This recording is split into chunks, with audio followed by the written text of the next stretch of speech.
54EC bond होता क्या है और एक इंडिविजुअल इन्वेस्टर के लिए कैसे बेनिफिट हो सकता है? So 54EC is a section in the Income Tax Act. In a way, it is a tool to save tax on your profit from sale of residential property. अगर मैं residential property को cell करता हूँ और उस पर profit earn करता हूँ तो क्या वो जो प्रॉफिट है वो मेरे लिए टैक्सेबल होगा? आप राजस्थान से आते हो, आपको एक पुश्तैनी प्रॉपर्टी इनहेरिटेंस में मिली है, तो आपके पास दो तरीके हैं। या तो आप इंडेक्सेशन अप्लाई करके 20% टैक्स दे सकते हो, या आप फ्लैट रेट पे 12.5% टैक्स दे सकते हो।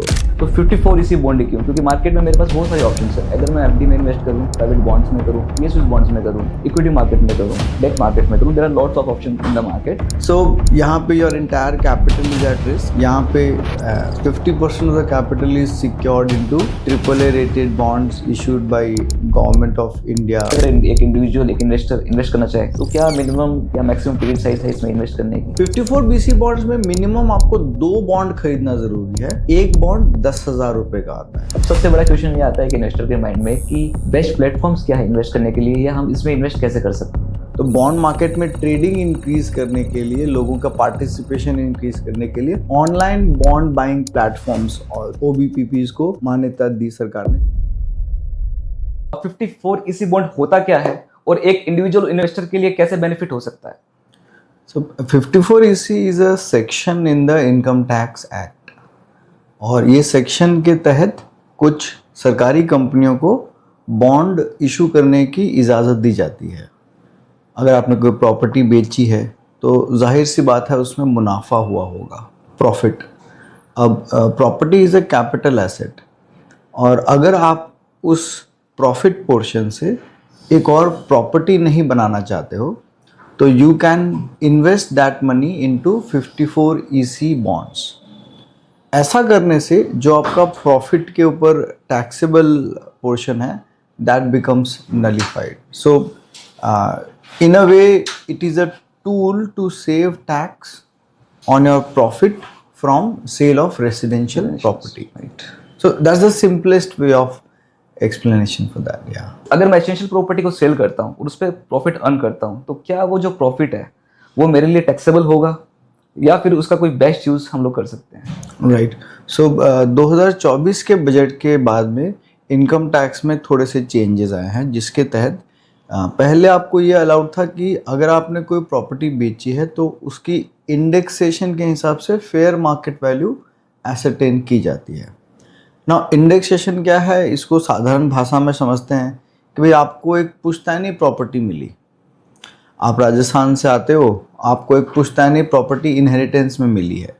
अब आपने वो प्रॉपर्टी खरीदी तो नहीं, और आपके दादा या परदादा को किसी ने उस प्रॉपर्टी को 10,000 रुपये में या 1 लाख रुपए में खरीदा होगा। और आज वो प्रॉपर्टी हो सकता है कि 1 करोड़ की हो गई हो। तो प्रैक्टिकली देखा जाओ तो पूरा 99 लाख रुपया उसमें मुनाफा ही है, प्रॉफिट ही है, जिसको हम टेक्निकल टर्म में कैपिटल गेन कहते हैं। But that is not completely taxable. सरकार कहती है कि भाई उस प्रॉपर्टी का दाम आज से 25 साल पहले 1 लाख रुपए था, लेकिन फेयर मार्केट वैल्यू या महंगाई को ध्यान में रखते हुए, यहाँ पे महंगाई को एक टेक्निकल टर्म दिया गया है, कॉस्ट इन्फ्लेशन इंडेक्स। तो सरकार कहती है कि जिस साल आपने प्रॉपर्टी खरीदी 2001 के बाद, उस साल से अब तक का जो भी हर साल का इन्फ्लेशन रहा है, आप उससे उस प्रॉपर्टी के प्राइस को एडजस्ट कर दो। सो इसको हम कहते हैं indexation to ascertain the fair market value of the property. अगर आपकी प्रॉपर्टी तब 1 लाख की थी और आज के हिसाब से उसकी fair market value inflation adjust करके सपोज 70 लाख की आती है, तो आपको 70 लाख और 1 करोड़ के बीच का जो 30 लाख रुपए है, ये प्रॉफिट या कैपिटल गेन माना जाएगा लॉन्ग टर्म, और इसके ऊपर आपको 20% टैक्स देना है। ये है पहला प्रावधान, this is the first clause. Second clause अब आपको ये कहता है कि अगर आप ये सब कुछ नहीं करना चाहते, इंडेक्सेशन के हिसाब से प्रॉपर्टी की नई वैल्यू नहीं खरीदने का, क्योंकि बहुत सारे लोग आज शॉर्ट टर्म भी प्रॉपर्टी में निवेश करते हैं कि भाई 2021 में एक प्रॉपर्टी खरीदी और 2026 में बेचना चाहते हैं। अब इन्फ्लेशन इंडेक्स जो है दैट इज़ बिटवीन 4 to 5%, तो उसमें आपको इंडेक्सेशन का बहुत ज़्यादा फ़ायदा नहीं मिलेगा। तो सरकार ने एक और प्रावधान निकाला कि भाई आप जो आपकी परचेज वैल्यू है और जो आपकी सेल वैल्यू है उसमें जो भी डिफरेंस है उसके ऊपर आप 12.5% टैक्स दे दो। तो आपके पास दो तरीके हैं, या तो आप इंडेक्सेशन अप्लाई करके 20% टैक्स दे सकते हो, या आप फ्लैट रेट पे 12.5% टैक्स दे सकते हो। दोनों में से जो आपके लिए बेनिफिशियल है आप वो चूज कर सकते हो। इसके ऊपर आते हैं एग्जेम्पशंस। सरकार इंसेंटिवाइज करना चाहती है कि हम कैपिटल बिल्ड करें, उस पैसे को खर्च ना करें, because India is a capital starved nation. और जब आप एक प्रॉपर्टी को बेचते हो तो जाहिर सी बात है एक मुश्त बड़ा पैसा आता है। उस पैसे को अगर आप वापस कहीं निवेश करते हो किसी और प्रॉपर्टी में तो आपको मुआवजा मिलता है। तो अगर आप एक अपना पुराना घर बेच के नया घर खरीद रहे हो तो और अगर उस नए घर को खरीदने में आपके जो प्रॉफिट का पोर्शन है वो पूरा निवेश हो गया तो इट बिकम्स नॉट टैक्सेबल। अगर आप एक पुराना घर बेच करके नया घर नहीं खरीदना चाहते हो लेकिन नए घर की जगह पे जो मुनाफे का पोर्शन है वो आप किसी शेड्यूल कॉमर्शियल बैंक के CGAS अकाउंट में, it is a sort of an fixed deposit, एक FD के जैसा या एक सेविंग्स बैंक अकाउंट जैसा होता है जिसमें आपको नॉर्मल से थोड़ा सा कम, 0.5% के आसपास कम ब्याज मिलता है। तो वो CGAS अकाउंट में आप उस पैसे को जमा कर सकते हो। तो आपने नई प्रॉपर्टी में अपना पैसा ब्लॉक नहीं किया, बट क्योंकि वो पैसा आपने CGAS अकाउंट में जमा कर दिया 31 जुलाई या रिटर्न फाइल करने से पहले, तो उसके ऊपर भी आपको वो इनकम टैक्स का बेनिफिट मिल जाता है, एग्जेम्पशन मिल जाता है। आपको उस प्रॉफिट के ऊपर 12.5 या 20% इंडेक्सेशन वाला दोनों ही टैक्स पे करना नहीं पड़ता। सो 54EC is in a way to incentivize capital building in our nation so that big chunk of money from property gets reinvested। अगर मैं अपने प्रॉफिट के अमाउंट को रीइन्वेस्टमेंट करता हूँ तो 54EC बॉन्ड क्यों? क्योंकि मार्केट में मेरे पास बहुत सारी ऑप्शंस है। इधर मैं FD में इन्वेस्ट करूँ, प्राइवेट बॉन्ड्स में करूँ, PSUs बॉन्ड्स में करूँ, इक्विटी मार्केट में करूँ, डेट मार्केट में करूँ, there are lots of option in the market. तो इसको एक एग्जाम्पल से समझने की, एक उदाहरण से समझने की कोशिश करते हैं। मान लीजिए कि आपने 1 करोड़ रुपए में एक प्रॉपर्टी खरीदी और आज आप उसे 2 करोड़ रुपए में बेच रहे हो, और ये मान लेते हैं कि आज के दिन उस प्रॉपर्टी की फेयर मार्केट वैल्यू भी 1 करोड़ ही है। तो प्रॉफिट यानी कि कैपिटल गेन 1 करोड़ रुपए का हुआ। अब 1 करोड़ रुपए के कैपिटल गेन पे आपको सरकार को टैक्स पे करना पड़ेगा डेफिनेटली। तो आपके पास दो ऑप्शंस हैं, दो चुनाव हैं आपके पास में। एक चुनाव कि भाई आपने 1 करोड़ रुपया मुनाफा कमाया, आप 12.5% यानी कि 12,50,000 रुपये उस पर टैक्स दे दो, तो बाकी बचा हुआ 87,50,000 रुपीज़ आप कहीं भी इन्वेस्ट कर सकते हो।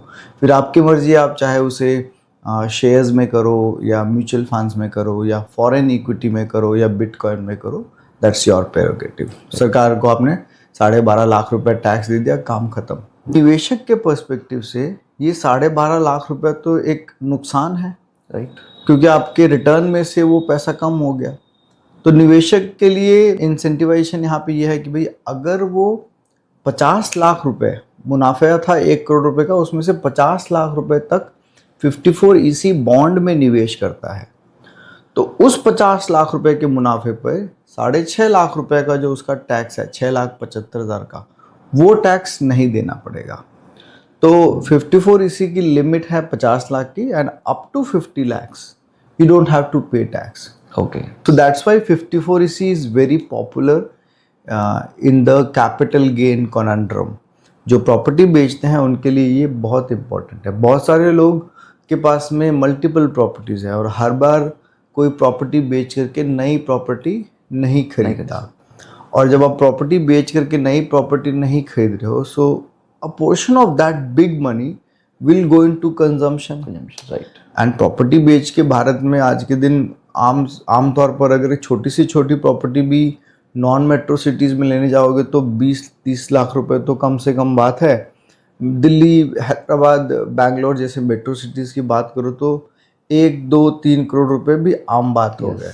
अब 1-2-3 करोड़ रुपए from a government's capitalisation perspective is a very big money. आपने प्रॉपर्टी बेची, आपको 2 करोड़ रुपए मिले, अगर आपने दूसरी प्रॉपर्टी में निवेश नहीं किया तो first thing which comes to your mind, चलो नई गाड़ी ले लेते हैं। यस, सो वो जो 15-20 लाख रुपए आपने गाड़ी में लिए, that goes into consumption and not into capital building. Capital building, consumption भी हमारे देश के लिए ज़रूरी है, लेकिन कैपिटल बिल्डिंग ज़्यादा ज़रूरी है। से फॉर एग्जाम्पल हमें फीवर होता है तो हम लोग उसके लिए पेन किलर और एंटीबायोटिक यूज करते हैं। अगर मैं बात करूं 54 इसी बॉन्ड्स की, तो ये किस तरह के इन्वेस्टर के लिए सबसे बेस्ट सूटेबल मेडिसिन और ऑप्शन है? जो कंजर्वेटिव निवेशक है, खासकर जो सेक्शन 54 के अंदर बहुत सारे सब सेक्शन है, 54, 54F, 54D, 54G, 54EC वगैरह वगैरह, और अलग अलग उपकरण के हिसाब से अलग अलग सेक्शंस एप्लीकेबल होते हैं। अगर आपने एक रेसिडेंशियल प्रॉपर्टी बेची है और आप बॉन्ड्स में निवेश करना चाहते हो तो 54EC इज द सेक्शन। अगर आपने एक रेसिडेंशियल प्रॉपर्टी बेची है और वापस एक रेसिडेंशियल प्रॉपर्टी ही खरीदना चाहते हो तो section 54 is the relevant section. Similarly agriculture land के लिए अलग सेक्शन है। अगर सरकार ने आपकी ज़मीन कोई हाईवे बन रहा है तो एक्वायर कर ली, दैट्स कॉल्ड मैंडेटरी एक्विजिशन, तो उसके लिए अलग सेक्शन है। आप स्पेशल इकोनॉमिक जोन में अपनी इंडस्ट्री को ट्रांसफ़र कर रहे हो, उसके लिए एक अलग सेक्शन है। तो हर सेक्शन में कैपिटल फॉर्मेशन को प्रावधान को इंसेंटिवाइज करने के लिए प्रावधान दिए गए हैं। 54EC क्योंकि एक ऐसा बॉन्ड है जो सरकारी कंपनियां इशू करती है, which is considered to be like say very safe instrument. Rate of interest भी बहुत कम है, 5.25%, बट ओनली इंसेंटिव इज कि भाई जितना पैसा आप इसमें निवेश करते हो to the limit of 50 lakhs, उसके ऊपर you don't pay tax. So वो जो मिनिमम 12.5% जो टैक्स आपने इंसेंटिवाइज कर लिया, आप बाजार में निवेश करते हो तो आप 13% रिटर्न कमाने की एक्सपेक्टेशन रखते हो। यहाँ आपने 12.5% सीधे सीधे बचा लिया, and over and above that जो बाकी पैसा बचा है उसमें आप 5% इंटरेस्ट भी कमा रहे हो। हालांकि जो 5-5.25% आप इंटरेस्ट बॉन्ड पे कमाते हो, that interest is subject to tax, and assuming somebody in the 30% category, आपने 5.25% इंटरेस्ट कमाया, उसमें से अगर आपने 33% टैक्स दे दिया, so you're left with practically nothing, 1-1.5% बचता है, so it is nothing. But in this entire mathematics, the only thing is the immediate savings in terms of the capital gain.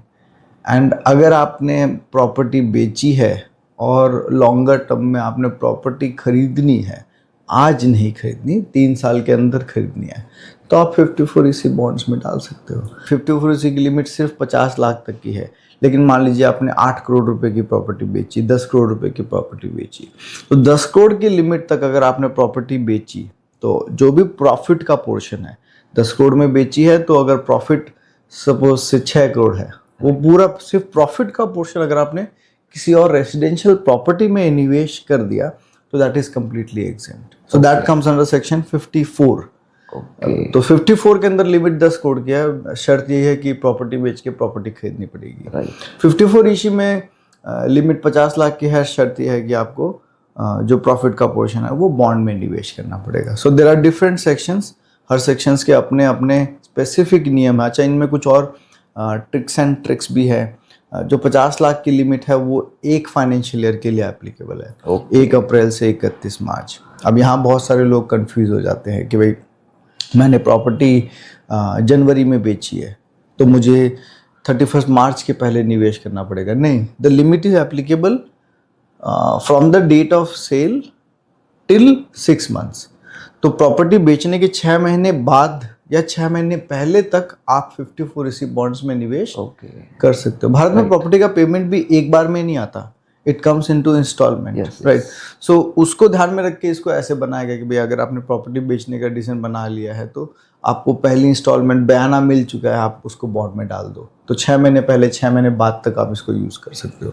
Property construction एक बार में 6 महीने में नहीं होता, तो उसमें भी प्रावधान दिया गया है कि सेक्शन 54 में अगर आपको इसका बेनिफिट लेना है तो प्रॉपर्टी बेचने के 1 साल पहले, अब 6 महीने का क्लॉज नहीं रहा सेक्शन 54 में, जब आप नई प्रॉपर्टी बना रहे हो बॉन्ड्स के लिए 6 महीने पहले 6 महीने बाद, प्रॉपर्टी रिकंस्ट्रक्ट करने के लिए 1 साल पहले और 2 साल बाद तक का प्रावधान है, राइट। सिमिलरली अगर आप CGAS स्कीम में आपने प्रॉपर्टी बेच दी लेकिन अभी आपकी इमीडिएटली कोई नई प्रॉपर्टी बनाने का थॉट प्रोसेस नहीं है, तो उसमें भी प्रावधान है कि आप अगले 3 साल तक अगर प्रॉपर्टी बनाते हो तो भी आपको एक कैपिटल गेन माफ हो जाएगा, लेकिन जब तक आप ये नई प्रॉपर्टी नहीं बनाते हो तब तक जो मुनाफे की रकम है वो आप किसी सरकारी बैंक के CGAS अकाउंट में जमा कर दें। CGAS अकाउंट किसी भी बैंक के मैनेजर से बात करेंगे, IDBI बैंक के, बड़ौदा बैंक के, कैनरा बैंक के, तो वो आपको बता देंगे क्या होता है उसमें।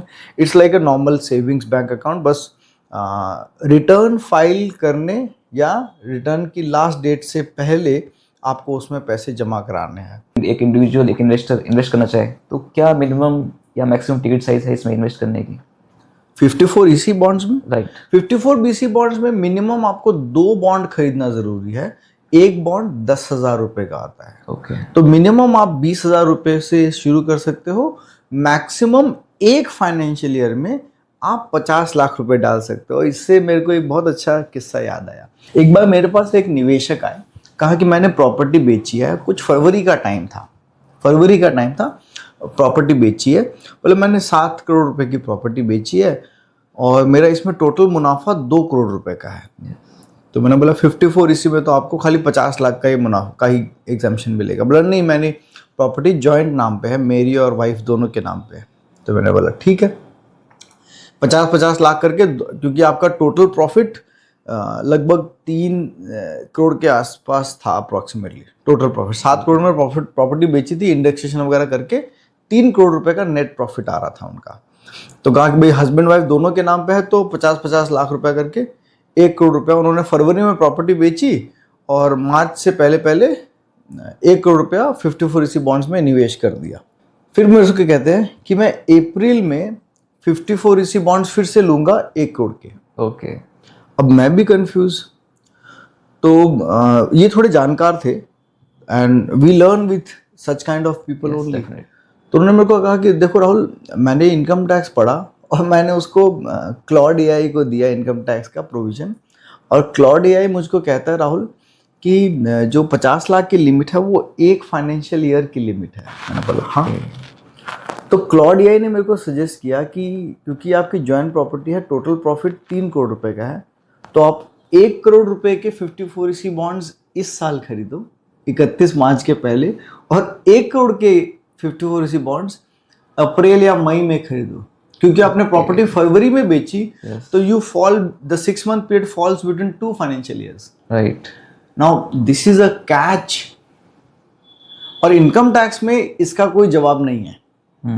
इनकम टैक्स में इस पर्टिकुलर प्रोविजन का कोई, क्योंकि the limit is on a financial year and on an individual. So jointly property hold है, तो उस पिछले फाइनेंशियल ईयर में आपने 1 करोड़ डाल दिया, अगले फाइनेंशियल में 1 करोड़ डाल दिया, 3 करोड़ में से 2 करोड़ का प्रॉफिट उन्होंने एग्जाम्पशन मान लिया। अब now because this is self assessment, so this is still he is now, वो अभी बाणों की शैया पर लेटे हुए हैं, बोले जब आएगा तब देखा जाएगा। अब सबसे बड़ा क्वेश्चन ये आता है कि इन्वेस्टर के माइंड में कि बेस्ट प्लेटफॉर्म्स क्या है इन्वेस्ट करने के लिए, या हम इसमें इन्वेस्ट कैसे कर सकते हैं? 54 EC बॉन्ड आप किसी भी ब्रोकर से खरीद सकते हो, या आजकल जो OBPP प्लेटफॉर्म्स आए हैं, पिछले साल सेबी ने कुछ 30-31 प्लेटफॉर्म्स को मान्यता प्राप्त करवाई है। जिस तरीके से हमारा शेयर बाजार आगे बढ़ रहा है, बहुत डेप्थ है, 4.5 लाख करोड़ के बाजार में 20-30% शेयर्स ट्रेड होते हैं बहुत फ्रीक्वेंटली। बॉन्ड मार्केट में ट्रेडिंग इज लेस देन 5-6%, हमने डिस्कस किया था। तो बॉन्ड मार्केट में ट्रेडिंग इंक्रीज करने के लिए, लोगों का पार्टिसिपेशन इंक्रीज करने के लिए ऑनलाइन बॉन्ड बाइंग प्लेटफॉर्म्स और OBPPs को मान्यता दी सरकार ने, जिसके ज़रिए इन OBPP प्लेटफॉर्म्स के ज़रिए आप कोई भी बॉन्ड कभी भी खरीद सकते हो, कभी भी बेच सकते हो। थोड़े से डॉक्यूमेंटेशन की ज़रूरत पड़ेगी, पैन कार्ड, आधार कार्ड वगैरह की आवश्यकता है। Any lock in? 54 EC bond have a lock in of 5 years।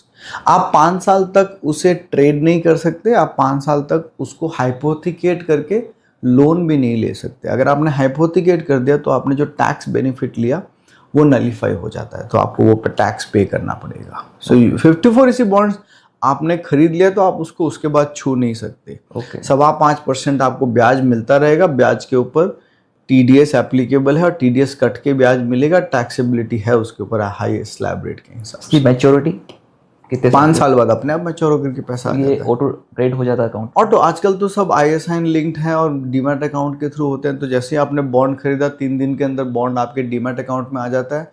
Demat account से जो आपका बैंक अकाउंट लिंक है ऑटोमेटिकली कूपन पेमेंट्स उसी बैंक में इंटरेस्ट पेमेंट डेट जो होता है उस पर आ जाती है। मैच्योरिटी डेट पे बॉन्ड का मैच्योरिटी पेमेंट भी उसी डीमैट अकाउंट में अपने आप आ जाता है। पहले वो होता था कि आपको बॉन्ड खरीदने के बाद वो वाउचर आया करते थे चेक के फॉर्मेट में, फिर आपको उनको जमा करना पड़ता था। आपने जमा नहीं किया तो वो बॉन्ड इन्वेस्टर प्रोटेक्शन फंड में चला गया। अब वो सब कुछ नहीं है। तो जो 54 बॉन्ड पे मुझे इंटरेस्ट आता है, मेरे अकाउंट में क्रेडिट होता है, तो वो क्या टैक्सेबल है? 54 बॉन्ड के ऊपर आपको जो टैक्स इंटरेस्ट मिलेगा 5.25%, that is taxable like a normal income. तो अगर आप 10% स्लैब में हो तो यू पे 10% टैक्स, अगर आप 30% स्लैब में हो तो it gets added to your total income and you pay tax on that. या हमने बात की 54 बॉन्ड की और प्रॉपर्टी की, और जब प्रॉपर्टी की बात करते हैं तो सबसे बड़ा सवाल मन में यही आता है कि आज के समय में, अभी के टाइम में प्रॉपर्टी में इन्वेस्ट करना सही रहेगा? So I think I'm not the correct person to answer this because I'm not a property investor. I'm biased towards capital markets. So it's like asking allopathy medicine from a homeopathy doctor. So मेरे से property के बारे में सलाह लेना will be biased, but yet I will give you some unbiased opinion. I was reading through this book by Saurav Mukherjee, Choke Points, and I've come to a number of facts and figures. First fact and figure is global capacity centers India में ज़बरदस्त तरीके से बन रहे हैं, and that gives you an idea that that commercial real estate is on the rise. Second factor जो मैं देख रहा हूँ, that is which is a set of multiple factors and you will find it logical. We have a skill gap when we talk about AI. We have higher number of people graduating every year but not getting jobs. Yes. This year and in the past year, financial year, many people have got laid off. The remaining in the IT industry, in the legal drafting industry, in entry level research jobs have not got any increment. Right. So they're on the verge of losing their job with AI, but they have not got any increment. And the fact is that most of these people are within the age bracket of 25 to 35. We call them Gen Z, right? Yes. And one more important fact as per the Reserve Bank of India data is lower ticket size of personal loans between 10,000 to say 80,000 is maximum owned by this category of people. And the topping on the cake is anybody is holding this ticket of small value loans, they have minimum 3 EMIs going at any point of time. Now, अब आप इसको अगर इसको एक mental model बनाते हो तो आपकी स्किल गैप है, आपको नई नौकरी नहीं मिल रही, पुरानी नौकरी जा रही है, या आपको इंक्रीमेंट नहीं मिलने वाला, और आपकी 3 EMIs चल रही है। अगले महीने किराया भी देना है, पैसे बढ़ नहीं रहे हैं, probably you are on the verge of a collapse. अगर ये वो जनता है जो रेंट पे मकान लेती है बैंगलोर, हैदराबाद, इंदौर में, अगर इस जनता के पास किराया देने का नहीं होगा तो लैंडलॉर्ड मकान कौन से टेनेंट को देगा? अगर ये वो जनता है जो ग्रो नहीं करेगी तो ये मकान भी नहीं खरीदेगी अपना, right? So this is the class of population which is the next set of people who are going to buy properties, the urban homes, the new era of homes, the studio apartments. So this gives me an idea that home sales, the residential home sales in India does not look very good at this point of time. This gives me an idea that no, residential real estate market in India is not likely to perform in the next 4 or 5 years.